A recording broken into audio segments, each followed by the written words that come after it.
What would you do if the man who swore to love you through everything abandoned you while you were screaming in labor and ran to be with another woman instead? That's exactly what happened to me. The man I trusted to hold my hand as I brought our first child into the world left me alone in a hospital bed, and the moment I learned where he went, my heart shattered forever. This is my story. They say love makes you blind, and looking back now, I know that's exactly what happened to me. When I met Collins, it felt like I had stumbled into a fairy tale. He wasn't just handsome, tall, broad shoulders, and a smile that could soften even the hardest heart, but he had this confidence, this certainty about him that drew me in. I was Sarah Mitchell back then, 25, full of dreams and hope. Matthew was everything a girl was supposed to want. Ambitious, kind, attentive. He remembered the tiniest details about me, from the way I took my coffee to the song I sang when I thought nobody was listening. He made me feel special, seen, adored. Our relationship moved quickly, almost too quickly. Within a year, he proposed. I said yes without hesitation. My family loved him, especially my dad, Thomas. He admired Matthew's work ethic and how he carried himself. My friends envied me. They'd whisper, "You've hit the jackpot, Sarah." The wedding was beautiful, like something out of a movie. Everyone smiled, everyone clapped, and when Matthew kissed me, I thought I had secured my forever. I believed with all my heart that he would be my partner in everything: joy, pain, triumph, and struggle.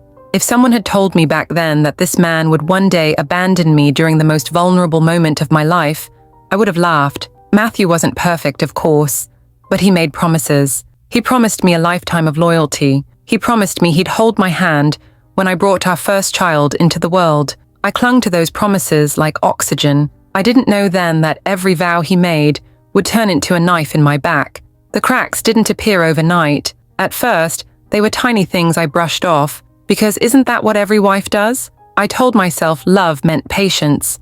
It meant compromise. Matthew began working late more often, coming home with excuses that felt rehearsed. The firm's got a big case, he'd say, or Tyler needed my help with something.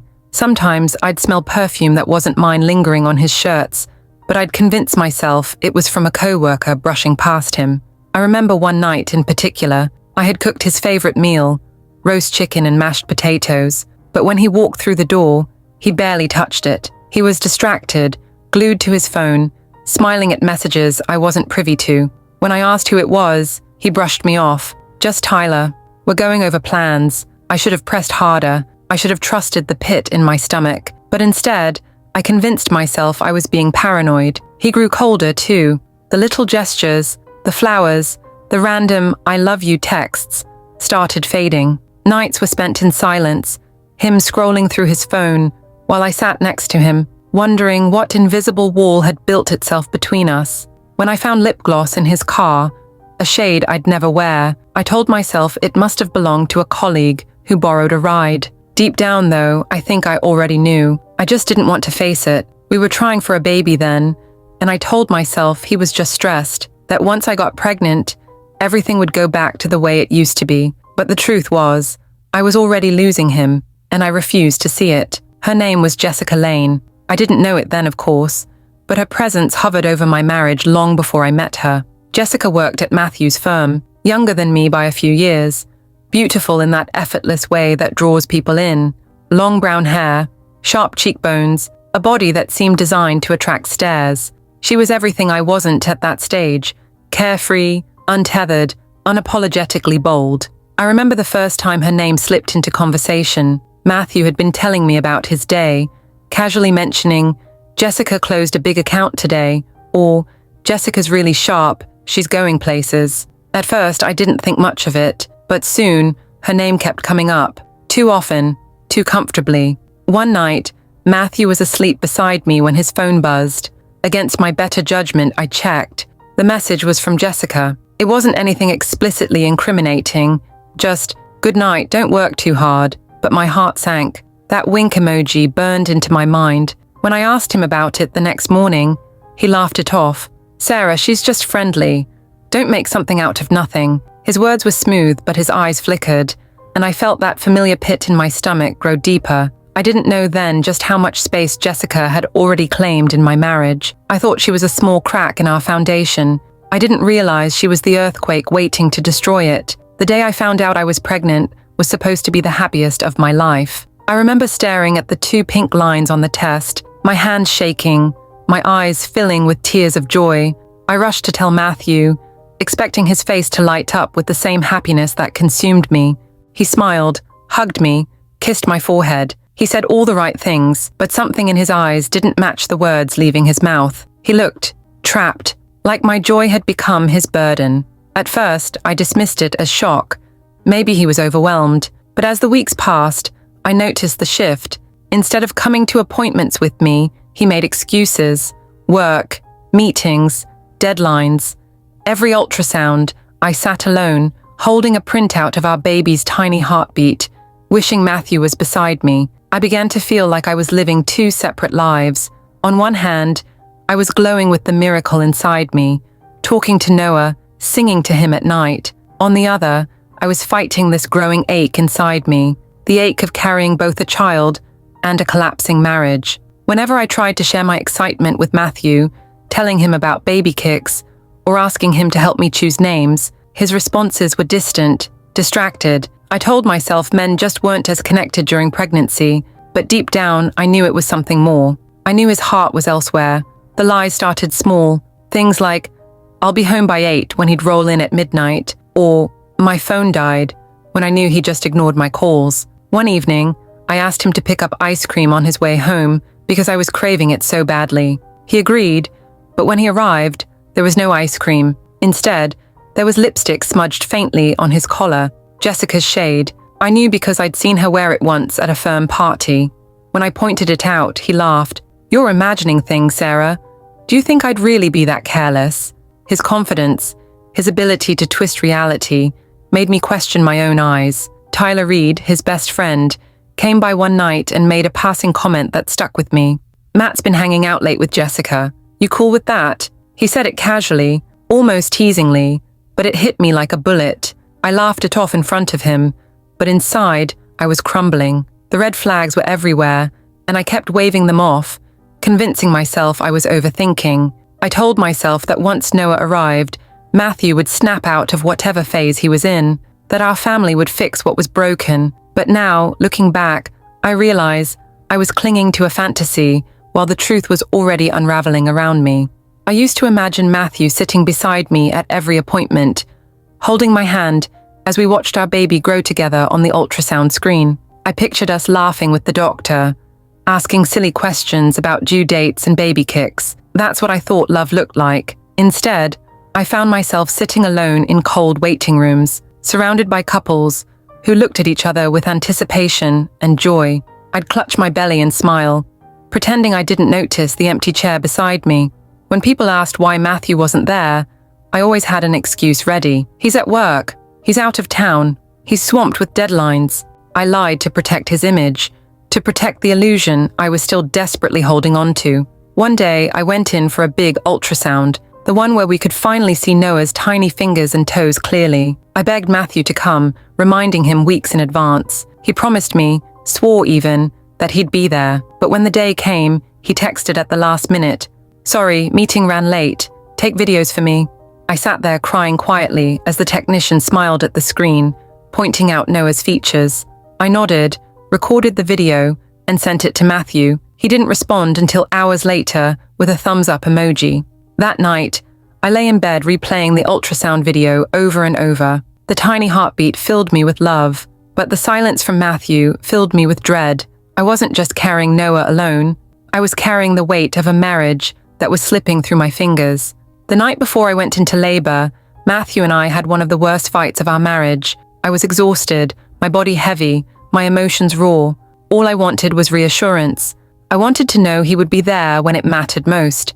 Instead, he was glued to his phone again. I caught a glimpse of Jessica's name on the screen. My chest tightened. "Are you seriously texting her right now?" I demanded. He didn't even flinch. "She's a colleague, Sarah. Don't start." I couldn't hold it in anymore. "Do you think I'm stupid? Do you think I don't notice the late nights, the lies, the way you light up when her name comes up?" He sighed, exasperated, like I was the one destroying our peace. "You're paranoid. You're hormonal. You're imagining things." I wanted to scream. I wanted to shake him until he admitted the truth, but instead, I broke down sobbing. My father, Thomas, overheard the fight and confronted him in the living room. I still remember Dad's voice, low and firm.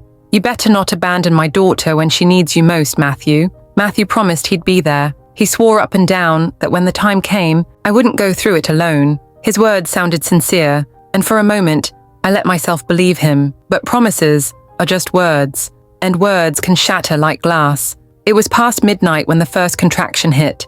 The pain was sharp, unfamiliar, and terrifying. I gasped, clutching my belly, realizing Noah was on his way. I shook Matthew awake. He rubbed his eyes, groaned, and muttered, "Already? Can't you wait a little?" I stared at him in disbelief, as if my body could reschedule the arrival of our child. We rushed to the hospital. My father followed behind us in his car, but I wanted Matthew next to me, holding my hand, calming me down. He did drive me there, but the whole time he was quiet, distracted, checking his phone at red lights. When we arrived, the nurses admitted me quickly. Matthew kissed my forehead and whispered, "I'll be right back, just need to take a call." I watched him step outside the delivery room, phone pressed to his ear. Minutes passed, then hours. The contractions grew stronger, my screams echoing through the sterile walls. Nurses came in, holding my hand, telling me to breathe, but Matthew never came back through that door. I kept asking the nurses, "Where's my husband? Did he say he's coming back?" They looked at me with pity in their eyes. One of them finally admitted she had seen him leave the hospital, phone still in hand. I wanted to believe he'd just gone to grab coffee, or to make a quick call, but my gut knew better. He had promised me, hours before, that I wouldn't go through this alone, and yet, here I was, writhing in pain, begging for the man who was supposed to love me forever. I tried calling him, no answer. I texted, "Please come back, I need you, Noah needs you." My messages stayed unread. My father burst into the room after getting word from the nurses. His face was a mixture of fury and heartbreak. He held my hand, his strong voice guiding me through the contractions. "You're not alone, Sarah. I'm here. I'll stay until Noah is in your arms." In that moment, I realized the man who gave me life would stand beside me, while the man who promised to share my life had abandoned me. The hours stretched into eternity. My body trembled with pain, sweat pouring down my face. Every scream, every tear felt heavier because I knew Matthew wasn't coming back. The nurses did their best, encouraging me, holding my hand when I begged for strength, but nothing could erase the ache in my heart. Between contractions, I thought about our wedding vows. I thought about Matthew swearing to be with me in sickness and in health. I thought about the late-night talks where he promised to never let me face pain alone. All those words felt like cruel jokes now. When the doctor finally said it was time to push, I gripped my father's hand and sobbed, not from the pain of labor, but from the realization that Matthew had chosen someone else over his wife and child in the most important moment of our lives. I gave birth to Noah with tears streaming down my face. My baby's first cry filled the room, a sound so pure, so beautiful, it nearly broke me. I held him close, whispering promises that I would never abandon him the way his father had abandoned us. Matthew wasn't there to see Noah take his first breath. He wasn't there to hear his first cry. He wasn't there when I whispered his name for the first time. And in that absence, something inside me shattered forever. After Noah was born, I spent hours staring at my phone. Every vibration, every notification made my heart race. Surely Matthew would finally check in, apologize, say something, anything. But the screen remained stubbornly blank. Tyler Reed had called once, briefly saying Matthew was busy, don't worry, but the words rang hollow. He knew what Matthew had done, yet his loyalty to him silenced the truth. Even now, I wasn't sure if he was protecting Matthew or himself. I sent messages, pleas, anger, heartbreak, but none were returned. The absence was deafening. Nurses checked in, offering kind smiles, reminding me to focus on recovery and the baby, but the empty space beside me, where Matthew should have been gnawed at my soul. It wasn't just the betrayal, it was the deliberate ignoring, the silent confirmation that he didn't see this moment, this miracle, as anything worth attending. I held Noah tightly, feeling every ounce of disappointment, anger, and grief. I whispered to him, promising that I would never abandon him, that he deserved better than a father who left in the most crucial hour. That night, as the hospital lights dimmed, I realized that some people are not who they pretend to be. Matthew's words, his promises, were just a performance. The truth was in his absence, and that absence spoke louder than any apology ever could. The next day, a subtle fear crept into my mind. Jessica Lane. Her name haunted me like a ghost. I couldn't shake the feeling that she had been lurking, waiting for this moment. Sure enough, it wasn't long before messages surfaced. Photos Matthew had sent to her, texts that were meant to remain secret. My heart pounded. My hands shook as I scrolled through words that painted my worst nightmare. Intimate, familiar, and tauntingly casual. She had been there while I suffered. She knew he'd abandoned me. And yet, they both acted as though nothing was wrong, as though my pain was insignificant. I felt violated, enraged, and utterly powerless. The betrayal wasn't just marital, it was existential. How could the man I trusted most, the man who vowed to protect me, willingly place another woman in front of me during the most vulnerable hour of my life? I cried in Noah's nursery, feeling the weight of motherhood crush me with both love and fury. I whispered, "I'll never forgive him. Not for this, not ever." Holding Noah in my arms was the only balm to the storm raging inside me. His tiny fingers, his perfect little nose, the softness of his skin, it all reminded me that love could still exist, even when betrayal did. I watched him cry, and I cried too, silently cursing Matthew for missing this monumental moment. How could someone abandon the person they brought into the world? How could he choose lust and lies over family? Every nurse who came to check on us smiled, remarking how beautiful the baby was. Their eyes flickered with sympathy when they learned I was alone. Their silent pity was like a mirror showing me the truth I had been too blind to face. I was the only one who could protect Noah from Matthew's selfishness. I swore then, holding Noah close, that I would shield him from the betrayal of those who failed us. And I promised myself I would never let Matthew's absence define our lives. Matthew eventually returned to the hospital, not to see me, not to meet Noah, but with a rehearsed excuse. He looked tired, disheveled, as if the world had conspired against him. "I had to. It was urgent," he said, voice calm, almost normal. I stared at him, disbelief sharp on my tongue. "Urgent? Leaving your wife in labor was urgent." He tried to twist it, to minimize the betrayal, but every word only deepened the wound. "Sarah, you know I love you. I didn't want to be late." I shook my head, incredulous. Love? This was not love. Love would have been beside me. Love would have carried me through my darkest hours, hand in hand. His version of love was absence, neglect, and excuses. I realized then that no words, no charm, no pleading could fix the damage. Some bridges, once burned, cannot be rebuilt. Word eventually reached our families. My father Thomas was furious, but measured. Susan and Henry Collins tried to rationalize, defend their son, but even they couldn't fully erase the truth. Matthew had abandoned his wife at the moment she needed him most. Family gatherings became tense, filled with whispered conversations and sidelong glances. Tyler Reed avoided my gaze, clearly uncomfortable with the knowledge he carried. I no longer cared about appearances. I had Noah, and he was my priority. In those days, I felt my heart hardened, not from hatred of my child's father, but from the sheer necessity of survival. Betrayal had arrived uninvited, and I had no choice but to face it. It was only the beginning of a long, painful journey. It was impossible to ignore her any longer. Jessica Lane seemed to lurk everywhere Matthew was, even in the most subtle ways. One afternoon, a package arrived for him at our home. Flowers, a small card, a lipstick-stained napkin tucked inside. My hands trembled as I read her familiar handwriting. I confronted Matthew immediately. I had reached the limit of patience, of excuses, of lies. "Sarah, it's not what it looks like," he said, his eyes avoiding mine. But I didn't need to see more. I knew exactly what it was. Every late night, every whispered message, every absence during my pregnancy and labor, it all pointed to her. Matthew had built a secret world with Jessica, one I had been completely shut out of. My trust, my love, my hope for our family had been taken and used to satisfy his selfish desires. I felt the betrayal like a physical blow. I screamed at him, words tearing out of my throat.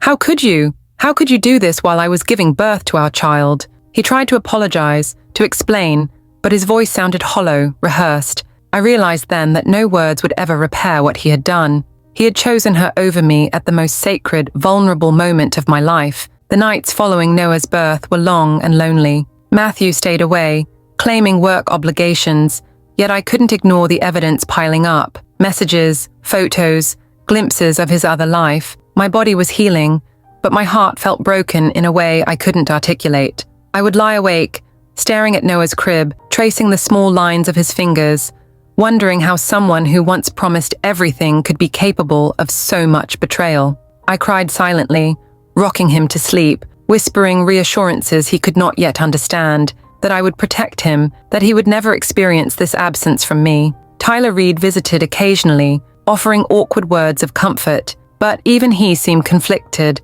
torn between loyalty to Matthew and empathy for me.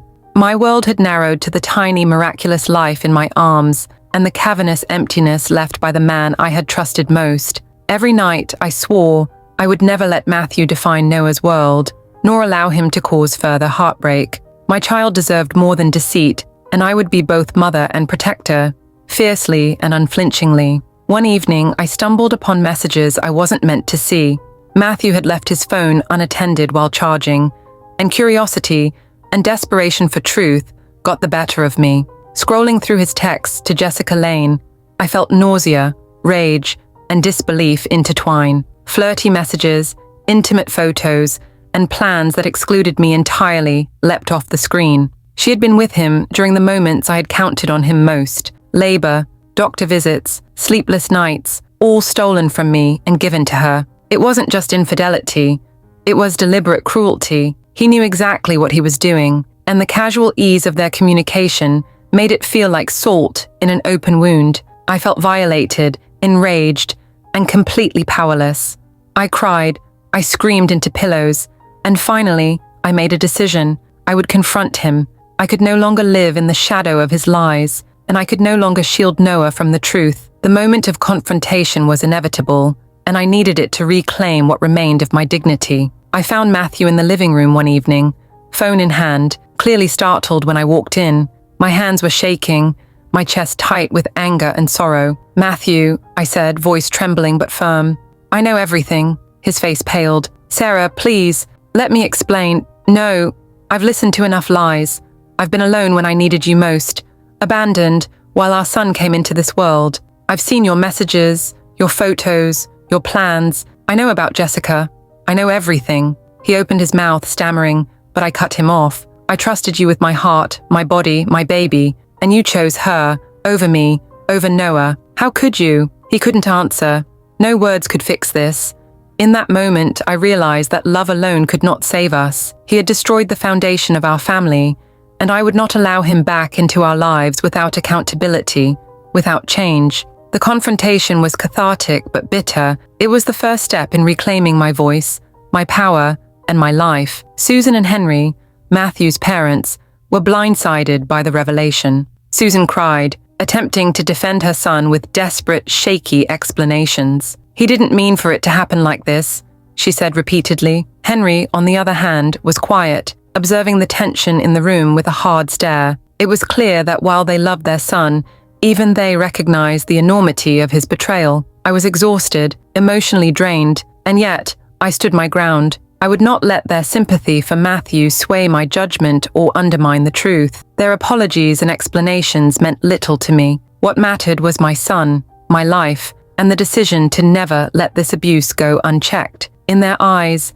I was now the woman who had been wronged, and while some offered pity, others seemed to question my own worth. I realized then that the path ahead would be complicated, not just with Matthew, but with the tangled web of family loyalty and societal expectation. I left that day with Noah in my arms, a mixture of heartbreak, anger, and clarity washing over me.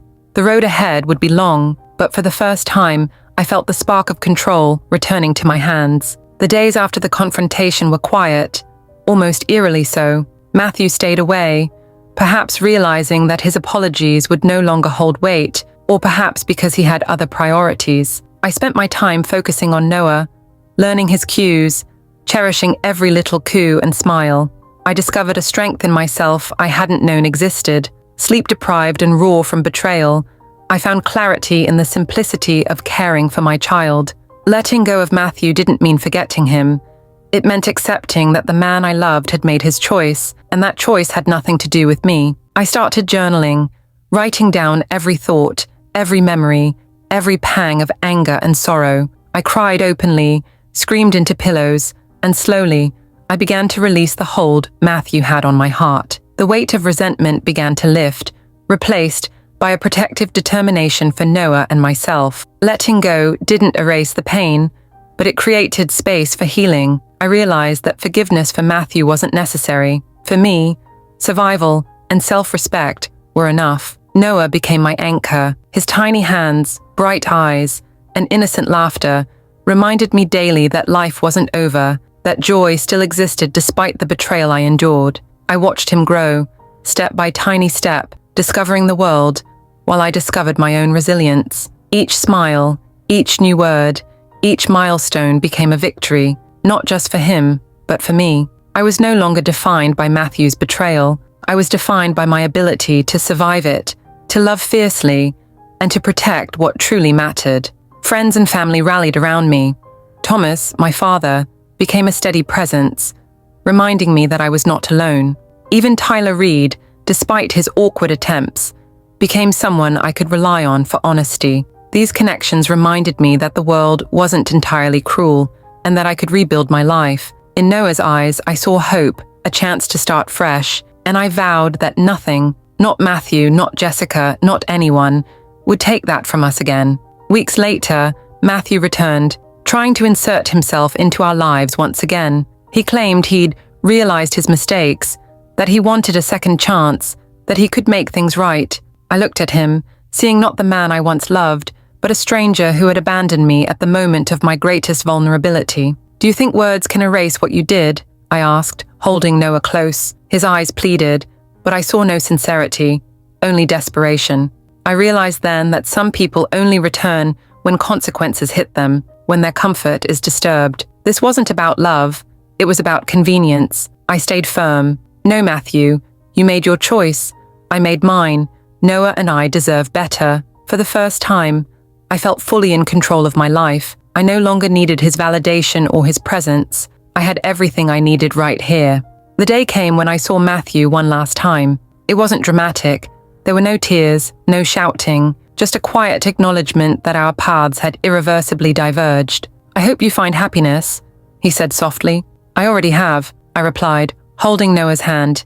"It's not with you." Walking away, I felt a weight lift from my chest. Years of hope, pain, and betrayal were behind me. For the first time since Noah's birth, I felt free. I didn't look back. Every step forward was mine, and Noah's alone, unshaken by the ghosts of the past. It's been months since that day. I'm stronger, wiser, and more cautious, but also more loving. I've learned that betrayal reveals the true nature of people, and that forgiveness is not always required for peace.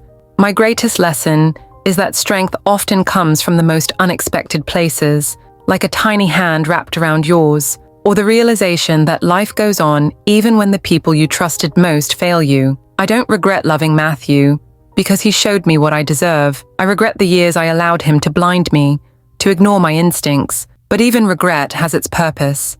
It teaches you to protect yourself and the ones you love. Noah is my hope, my future, my reminder that even in the darkest moments, light can be found. I carry him everywhere in my heart, and in doing so, I carry the courage to live again, unbroken, unafraid, and unbound by the lies of the past. This is my story, my truth, and I will never forgive him, not because I hate, but because I refuse to let him touch my life again. Some scars never fade. He wasn't there for his son's first breath, and he'll never get that moment back.